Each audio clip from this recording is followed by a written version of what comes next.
Steven Bartlett's The Diary of a CEO serves as a manual for anybody who wants to navigate the business world. It is a collection of Bartlett's ideas, experiences, and insights discovered along his entrepreneurial journey. Throughout the book, Bartlett discusses his personal development, mental health challenges, and the realities of leadership. In this audiobook summary, we'll cover the main ideas, takeaways, and insights from Bartlett's book. Introduction. The book is all about the laws that will enable you to create incredible things and become an outstanding individual. To become this amazing person, you need what the author refers to as the 4 pillars of greatness. Pillar 1. The self. You must first master yourself before you can master anything else. Self-history, self-control, and self-awareness are the tools that will help you get there. Pillar 2. The story. A compelling story is the most effective means of influencing others. Hence, you need the power of storytelling. Pillar 3. The philosophy. Your ideals, values, and beliefs are all part of your philosophy. Pillar 4. The team. Companies are fundamentally groups of people. Your level of success will depend on the people you select to work with. Pillar 1. The self. Law number 1. Fill your 5 buckets in the right order. To build the kind of career you desire, or to build amazing things, you must first fill 5 buckets. Your dreams will become larger, more believable, and more attainable the more you fill those buckets. The 5 buckets are: 1. Knowledge. What you know. 2. Skills. What you do. 3. Network. Who you know. 4. Resources. What you have. 5. Reputation. How others see you. You must first build your network, reputation, resources, expertise, and skills before you can do anything tangible in life. These buckets are interconnected and typically occur in a specific order. Knowledge is first acquired in school. After that, you can use that knowledge to develop a skill. Gaining sufficient knowledge and skill makes you more valuable to others, which allows you to expand your network. With that, you can begin to have access to a number of resources. Finally, all you have gained will help you build a good reputation. When you don't know what steps to take, invest in your knowledge, because the rest of the buckets rely on it. It's possible for our ego to interfere and advise us to skip the first 2 buckets. If you do that, you will be building a career on shaky a foundation. Be patient, delay gratification, and invest time and energy in expanding your knowledge and skills. A superpower you can develop is the ability to get knowledge and the capacity to use that knowledge, your skills. No one can take away knowledge you have gained, no matter what happens. Law number 2. To master it, you must create an obligation to teach it. Becoming a master at any skill requires that you find a way to teach it to others. This is the best approach to increasing your knowledge. Teaching anything will help you build a community, gain feedback, and get better. And you have to do it consistently and in public if you want to master it. You get better the more you do something. Your ultimate goal should be to simplify ideas so that everybody can understand them. This is called the Feynman technique, named after the well-known American scientist who was able to simplify complicated concepts such that even young children understand them. You don't truly understand an idea if you can't make it simple for others to understand. The steps in the Feynman technique include: 1. Learn. Do some research on the subject you wish to understand. 2. Teach. Write the idea in a way that kids can understand. 3. Share. Communicate the idea so that others can see it. 4. Review. Find out if your idea worked or not. Law number 3. You must never disagree. Conflict is bound to arise in every human relationship. The relationship may get stronger or weaker as a result of the conflict. When all parties work together to solve a problem, healthy conflict occurs. When people quarrel with one another, unhealthy conflict results. Never begin with a quarrel if you want the other person to stay open to your viewpoint. Rather, begin your reply by stating something you both agree on. Disagreement at the outset will put off the other person and prevent them from hearing your arguments, even if you are right and have a lot of evidence. Law number 4. You do not get to choose what you believe. Convincing yourself or others that you believe something you don't is extremely difficult. Your core beliefs were not selected by you. This implies that your opinions also change and develop with time. Our brains use beliefs as a means of conserving energy. Because they guide our actions and instruct us on what to do in particular situations, beliefs are a survival tool. Experiences and biases form the basis of our beliefs. The issue is that we frequently take things at face value when they aren't. In actuality, many of our beliefs are unsupported by evidence. We frequently use our senses to assess if a belief is true. You would think that first-party evidence would be necessary for someone to change their mind, yet even then, they might reject it. Do not present new evidence and explain how it would improve someone's life in an attempt to persuade them to change their mind. Additionally, avoid attempting to convince or attack others. Let them tell you what they believe instead. They'll soon recognize how little they know about the topic at hand and become more open to a different viewpoint. This is effective for limiting beliefs as well. Beliefs will shift when contradicting evidence is obtained. By stepping outside your comfort zone, you can challenge your limiting beliefs. Law number 5. You must lean into bizarre behavior. Leaning out occurs when you disregard situations that could be advantageous to you. Cognitive dissonance is the root cause of this refusal to accept new information. You have two choices when this occurs. You either give up or you defend your actions. It takes a certain amount of humility to solve problems because you have to abandon your initial hypothesis and adopt a new one. Cognitive dissonance occurs when something new comes up and confronts us in some manner. As a result, we lean out and attack it rather than lean in and listen. You will experience more cognitive dissonance since change is occurring more quickly than ever before. This is why leaning in is crucial. Avoid passing judgment when something disturbing emerges. You will control the future if you have patience and ask yourself meaningful questions. Avoiding all risk is the riskiest thing you can do. Law number 6. Ask, don't tell. The question, behavior effect. Active responses come from asking questions. To put it another way, questions are more powerful than statements because they compel people to think. Turn statements into questions whenever you can, because you can use them to change your behavior. When you can respond to questions with a yes or no, the question/behavior impact is substantially more potent. This occurs because responding yes to questions helps you become more like the person you wish to be. Here, cognitive dissonance also comes into play. You're more likely to accept an invitation to play a pickup game of basketball if you consider yourself to be a health-conscious person. This is because it's a chance to demonstrate your identity. Giving a yes or no response also eliminates any possibility of excuses, so you are compelled to make a commitment. Law number 7. Never compromise your self-story. One of the best traits you can develop is mental toughness. Leadership, intelligence, and physical prowess are important, but without tenacity, long-term goals may never be achieved. The most crucial element when it comes to your personal and professional goals is your self-story. The stereotypes that surround you have an impact on your self-concept, or how you believe you are physically, personally, and socially. Over time, your self-story changes, and if you make it more positive, you'll be more upbeat and more likely to succeed. Examine everything you do to develop a strong character. Unaware of it, you're constantly accumulating evidence, which you then use to judge your own character. Your self-story is shaped by every decision you make, no matter how small. Law number 8. Never fight a bad habit. The concept of habit loops was first proposed by Charles Duhigg in his groundbreaking book, The Power of Habit. There are 3 primary components to a habit loop. The trigger that results in an action or behavior is known as the cue. The behavior that results is the routine. Lastly, the outcome of carrying out that action is the reward. Replace a negative reward with a less negative one rather than trying to break a habit. Make sure you get enough sleep because being worried and exhausted can result in bad habits.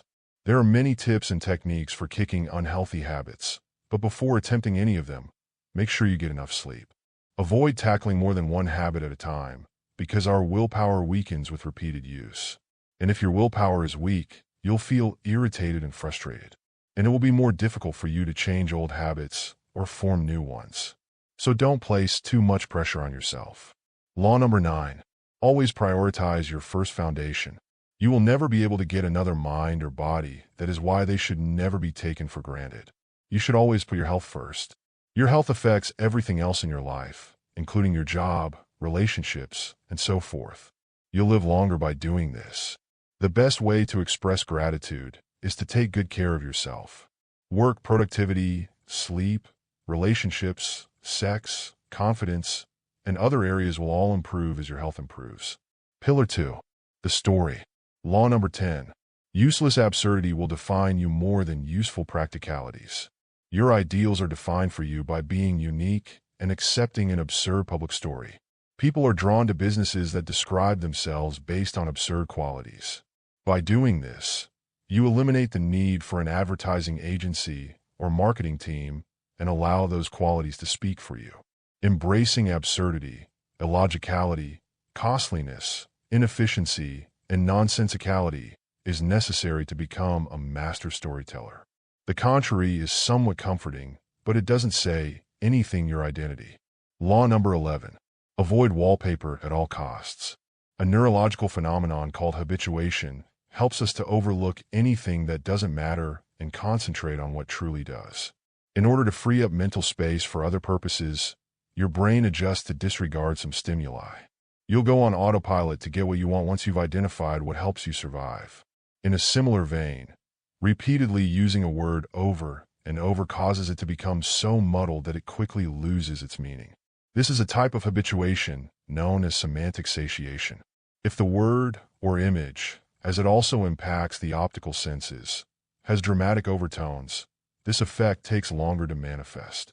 Because individuals are predisposed to notice faces with frightening or anxious expressions, YouTube thumbnails featuring those faces receive more hits. Conversely, neutral faces turn into wallpaper.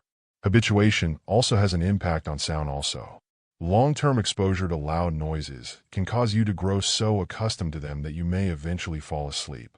The market is crowded with video game remakes, movie sequels, and remixes of classic songs because this is a sweet spot between the old and the new. Be detailed and provocative to get beyond the habituation filter. Avoid adopting the same strategies as other people.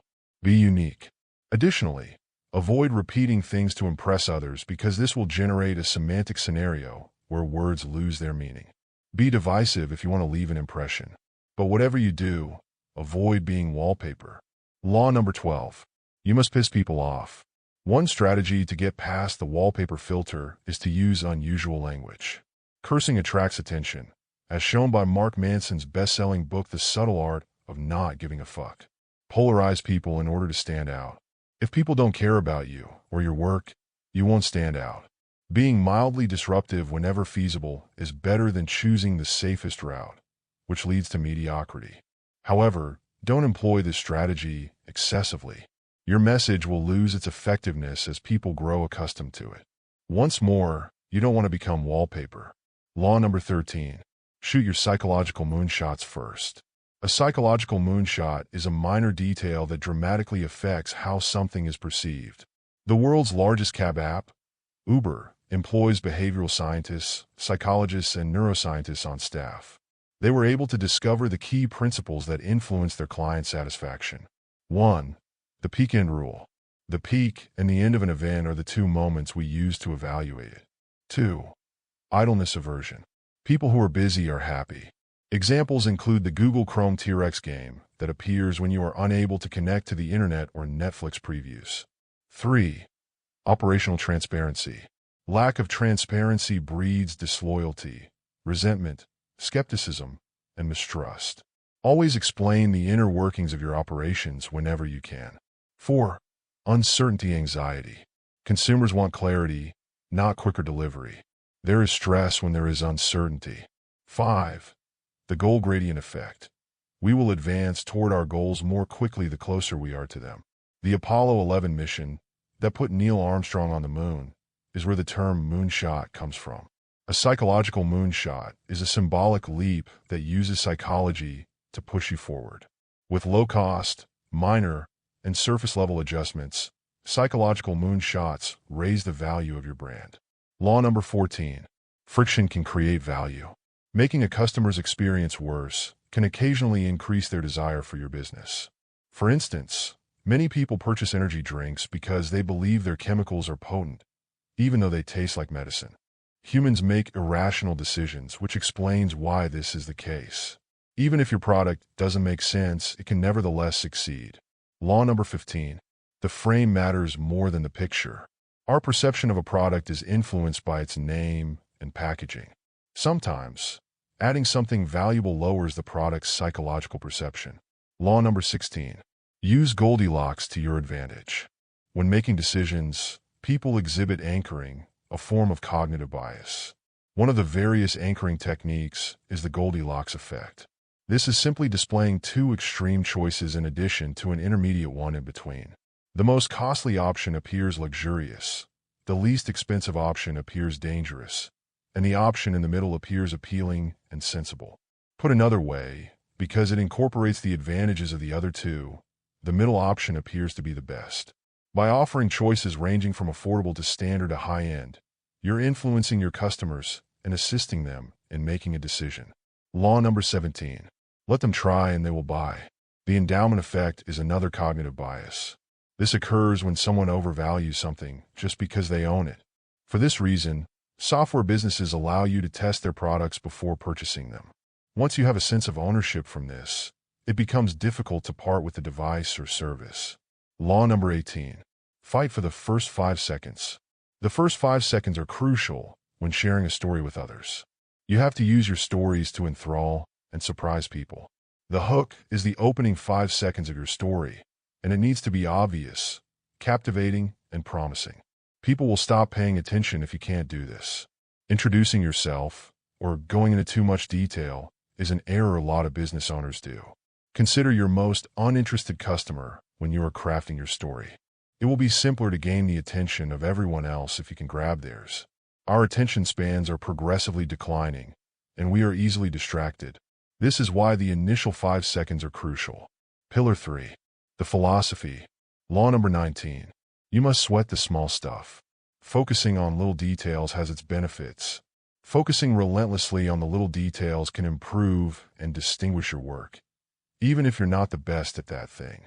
Kaizen, which translates to continuous improvement, is the idea that underpins some of Japan's most well-known brands, including Toyota. They concentrate on creating tiny, gradual adjustments rather than making huge leaps.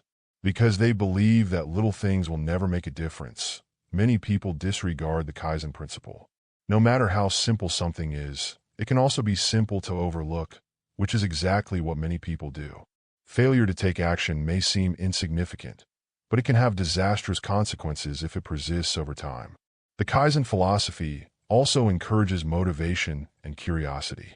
Paying people for their ideas seems like a good idea in theory. This is known as motivation crowding. In reality, it only has short-term benefits.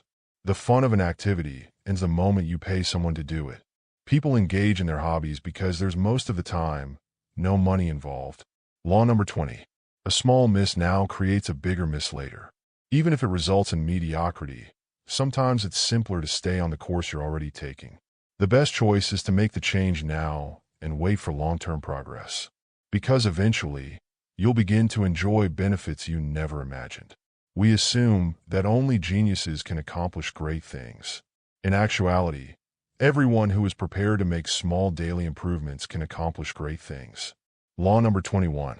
You must outfail the competition. You need to be more willing to fail if you want to improve your chances of success. See each setback as a learning opportunity. You'll learn more the more expensive the error. Avoiding failure will prevent you from ever becoming a true leader. Some of the world's most prosperous businesses, like Amazon and Booking.com, have a culture of outfailing their competition. Having 51% assurance should be sufficient to proceed with decision-making. It is rarely possible to make big decisions with complete assurance. Only in hindsight are decisions perfect. You lose time, one of your most valuable resources, when you are always indecisive. To try to fail more than your competition. 1. Remove bureaucracy. Productivity declines when bureaucracy rises. 2. Fix the incentives. Provide rewards rather than directives. 3. Promote and fire. You want the highest positions to go to those who best represent your company's beliefs. 4. Measure accurately. Make sure that everyone engaged understands the experimenting process. 5. Share the failure. Provide information on unsuccessful experiments. Every setback has a lesson to teach us. Law number 22. You must become a Plan A thinker. Forbid yourself from turning back. Always move forward. Give it your all. A Plan B can prevent you from succeeding since they are a distraction. Although backup plans seem sensible, they also demotivate you from pursuing your primary goals. Law number 23. Don't be an ostrich. One behavioral phenomenon is the ostrich effect. The ostrich hides its head in the sand when it sees danger. People act similarly when they are in danger too. Although we act in this way to escape unpleasant circumstances, reality will eventually catch up with us. Face reality in all areas of your life, both personal and professional, no matter how unpleasant it is. The author proposes a 4-step process to do this. 1. Pause and acknowledge. Take your time to establish a buffer between this stage and the next, and acknowledge that there are problems. 2. Review yourself. Consider your emotions and feelings. Make an effort to explain what you're experiencing. 3. Speak the truth. Talk about what you discovered during the process of reflection. Not talking about anything you're going through is the worst thing you can do. 4. Seek the truth. This stage typically entails listening, which is frequently more difficult than it first appears. Although this is uncomfortable, it will allow you to grow. Law number 24. You must make pressure your privilege. Pressure is a privilege that you can have and something that you earn. To be clear, pressure is not under your control because it is an external force. Although pressure is frequently difficult and unpleasant, it can also make you a better person. Stress is frequently caused by pressure, yet because pressure is external, how you perceive it matters greatly. You can decrease the impact of stress if you don't see it as something bad. Although pressure will always exist, you can change your attitude toward it. You can harness the creative potential of stress and mitigate its negative impacts by changing how you respond to it. In light of this, the author suggests a 4-step process. 1. See it. The goal of this stage is to raise awareness of stress and pressure. By doing this, you will be able to learn and receive feedback. 2. Share it. You can lessen the bad effects of stress by connecting with others you care about. 3. Frame it. Recognize pressure as an indication that something is important to you. 4. Use it. Stress turns into a tool for success when you're under pressure. You need stress in order to give it your all. Law number 25. The power of negative manifestation. One of the most crucial things you can do is to ask yourself, why will this idea fail? It's simple to know why you'll succeed, but take a step back and consider why you might not succeed. You might avoid problems later just by asking this question. We never ask ourselves this question for 5 reasons. 1. Optimism bias is the tendency to overlook all the negative aspects and concentrate only on the positive. You have such a strong desire for your idea to succeed that you fail to weigh the consequences. 2. Confirmation bias is the tendency to ignore all evidence that contradicts your beliefs while concentrating on the data that does. 3. Self-serving bias. This is the conviction that our skills and hard work determine whether we succeed or fail. You are forced to face the reality that you are not as good as you believe in some areas when you assume that your idea will fail. 4. The sunk cost fallacy bias is when we stick with a choice because we have already invested a lot of time and money into it. 5. Groupthink bias. People may avoid asking, why is this a bad idea? Because they don't want to voice an opinion that differs from the group they belong to. A decision-making technique that encourages people to consider failure as soon as possible is the pre-mortem, which is the hypothetical analysis that is the opposite of a post-mortem. The goal is to consider a project to be something that has already failed and come up with reasons for why it did. This technique lowers the likelihood of failure. Implementing this idea into your daily life can have a profoundly positive impact. Use these 5 steps to put the pre-mortem technique into practice. 1. Set the stage by assembling all parties involved and outlining the procedure. 2. Fast forward to failure. Ask everyone to picture a scenario in which the project in question fails. 3. Brainstorm reasons for failure. Make a list of the potential causes of the failure. To prevent groupthink bias, each person must do this task on their own. 4. Share and discuss. You all have an open discussion after everyone shares the list. 5. Develop a contingency plan. After determining the possible obstacles, you devise plans to steer clear of the threats that lie ahead. Keep in mind that this chapter covers more than just business. The pre-mortem approach is actually applicable to your personal life as well. The author recommends that you think about using it in the following areas to address some problems early rather than late. 1. When choosing a career path. 2. When choosing a partner. 3. When making an investment, a successful individual is never afraid to engage in uncomfortable conversations that would lead to growth. Law number 26. Your skills are worthless, but your context is valuable. Here Bartlett shares 4 insights about the importance of skills. 1. Skills have no value. Their value is determined by the price you can charge for them. 2. The value of a skill depends on their context. 3. The value rises in proportion to how rare the skill is. 4. Your skill's value is determined by the benefit it can provide to others. Skills themselves are worthless. The market determines the value of your skills based on a number of factors, including context and the rarity of your skills. It will be simpler for people who want to increase their income to move a skill from one context to another rather than learning a completely new one, because context is crucial. Law number 27. The discipline equation. Death, time, and discipline. One of the hardest things to do is face the idea that we will all die at some point. Because the idea of death makes us uneasy, we prefer to believe that it only happens to other people. However, acknowledging our own mortality might help us focus on the important things and block out distractions. Considering death increases our appreciation for what we have, inspires us to reach our goals, pushes us to spend more time with our loved ones, and increases our generosity. It also reduces our anxiety and stress. In a world full of distractions, noise, and complexity, accepting death helps us find clarity. In the end, how you choose to spend your time determines whether you succeed or fail in every aspect of your life. Abstract ideas, such as the finality of death or the passage of time, are difficult for humans to comprehend. The author developed a mental model he refers to as time betting to help his readers understand it better. One of our most valuable resources we have is time. Instead of using death as a source of depression, use it as inspiration to become the best version of yourself. No productivity strategy can help you develop the necessary discipline. Any productivity trick will only work if you are disciplined.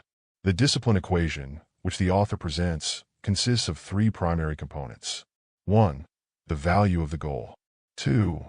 The reward of the pursuit. 3. The cost of the pursuit. In order to maintain discipline, the pursuit's value must be subordinated to the goal's worth and its reward. Reduce the barriers that prevent you from reaching your goals if you want to sustain long-term discipline. Pillar 4. The team. Law number 28. Ask who, not how. You don't really need to know or do everything yourself as long as you have faith in those around you. It can be freeing to delegate. Allow someone who is more competent to execute their job after you have found them. You can hire people to do everything else and concentrate on your strengths. Law number 29. Create a cult mentality. Members of cults are controlled by a leader who prevents them from thinking independently. Conversely, businesses require workers who can think for themselves. You get the best of both worlds if you create a business where people think independently, but are committed to a single cause. There are 4 stages to building a company. 1. The 0 to 1 or cult phase, in which the founders are so dedicated to an idea that they give up everything to realize it. 2. Growth stage. Problems arise with overworked staff members and a general shortage of resources. 3. Enterprise stage. People find equilibrium and stability. 4. Decline. Over time, all businesses decline. Cults are a combination of the following. 1. A sense of community. There is a distinct goal and a feeling of acceptance. 2. A shared mission. Group members have a common identity. 3. An inspirational leader. People are attracted to leaders who exude confidence and grandeur. 4. A mindset of us versus them. Cults have clear competition. To create a corporate culture, you need to 1. Define its core values and vision. 2. The culture must seep into all facets of the company. 3. Establish guidelines that employees must adhere to. 4. Create goals distinct from monetary ones. 5. Employ company-specific tactics, language, symbols, and customs. 6. Create a distinctive group identity. 7. Honor accomplishments. 8. Create a feeling of belonging. 9. Give team members the freedom to express themselves honestly. 10. Acknowledge that the group as a whole and its employees are remarkable. Law number 30. The 3 bars for building great teams. A group's culture and ideals, which the leader exemplifies, determine its success. Success comes from fostering a sense of cohesion and strength. The team is bigger than any one individual. Its culture and ideals must be embraced by all members. If they don't, they aren't a good fit. The leader must make brave choices, which frequently involve selecting the best candidates and dismissing those who are toxic. Having toxic individuals around can destroy your culture. A 3 bars framework is shared by Bartlett. He poses the following question to each employee. Would the standards be improved, maintained, or lowered if everyone on your team shared the same ideals, attitude, and talent? As he emphasized, train bar maintainers, promote bar raisers, and fire those who lower the bar. Law number 31. Leverage the power of progress. According to the principle of marginal gains, improving each component of a field or thing would add up to something greater than the sum of its parts. Because perfection is nearly impossible, we should concentrate on gradual improvements. Over time, those minor adjustments would aggregate to have a significant effect. Big changes don't seem as significant because they don't make you feel like you've made progress. On the other side, minor adjustments are more likely to occur on a regular basis, and the palpable sensation of advancement makes you want to keep going. You'll quickly be able to get beyond more significant challenges if you break down your goals into manageable chunks. There are 5 methods to making progress. 1. Create meaning. You will advance more quickly if the work you are doing is important to you. 2. Set clear and actionable goals. Members of the team must understand their responsibilities. Also, celebrate small wins. 3. Provide autonomy. Allow team members the freedom they need. 4. Remove friction. Eliminate everything that gets in your way. 5. Broadcast the progress. Acknowledge progress when it's happening. Law number 32. You must be a consistent leader. Leadership can be approached in a variety of ways. For example, you have to be inconsistent in order to be a consistent leader. To get the most out of every team member, adjust your emotions as necessary. Managing emotions is equally as important as managing a team. Law number 33. Learning never ends.